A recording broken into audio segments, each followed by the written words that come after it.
சென்னை ஆர்ஆருக்கு match. CSK RR.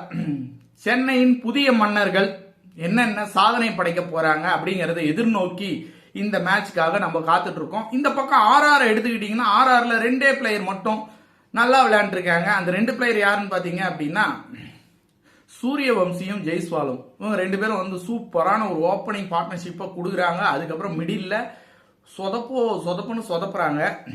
நம்ம இந்த பக்கம் சிஎஸ்கேல பார்த்தோம் அப்படின்னா சிஎஸ்கே பவுலிங் சைடு நல்லா இருக்கு. பேட்டிங்ல யாரு வந்து ஸ்ட்ராங்கா நிப்பாங்களா இல்ல என்ன பண்ணுவாங்க அப்படிங்கிற ஒரு எதிர்பார்ப்பு நம்ம கிட்ட இருக்கு. சிஎஸ்கே வந்து அடுத்த வருஷத்துக்கு செட்டில்டா ஒரு டீம் போகணும். அந்த செட்டில்டா ஒரு டீம் போகணும்னா இப்ப நடக்கக்கூடிய ரெண்டு மேட்ச் நமக்கு இருக்கு. அந்த ரெண்டு மேட்ச்லயும் நம்ம ஜெயிச்சோம் அப்படின்னா நமக்கு ஒரு மன ரீதியாவோ இல்ல டீமோட லெவன்ஸ் வந்து நமக்கு ஓரளவுக்கு செட் பண்ணிட்டோம், இவங்களை வச்சு ரெடி பண்ணிடலாம் அப்படிங்கிற ஒரு மைண்ட் செட்டும் வந்து வர ஆரம்பிச்சிடும். அது வந்து ஃபியூச்சருக்கு நல்லது.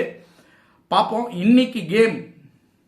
சிஎஸ்கேல புதிய மன்னர்கள்ல யார் யார் வந்து சைன் பண்ண போறாங்க, யார் யார் சூப்பர் ஸ்டாரா மாற போறாங்க அப்படிங்கிறது வந்து பொறுத்து இருந்து தான் பார்க்கணும்.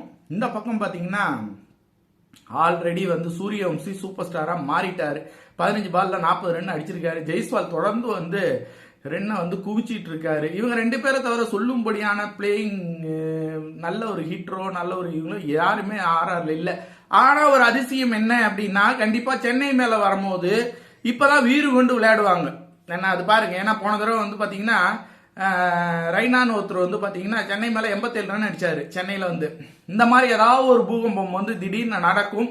அதை கண்ட்ரோல் பண்ற அளவுக்கு டோனி என்னென்னலாம் பந்து வீச்சை மாத்த போறாரு, என்னென்னலாம் ட்ரிக்ஸ் இருக்க போகுது, சென்னையின் புதிய மன்னர்கள் ஜொலிப்பார்கள், சென்னை வின் பண்ண போகுது நம்மளோட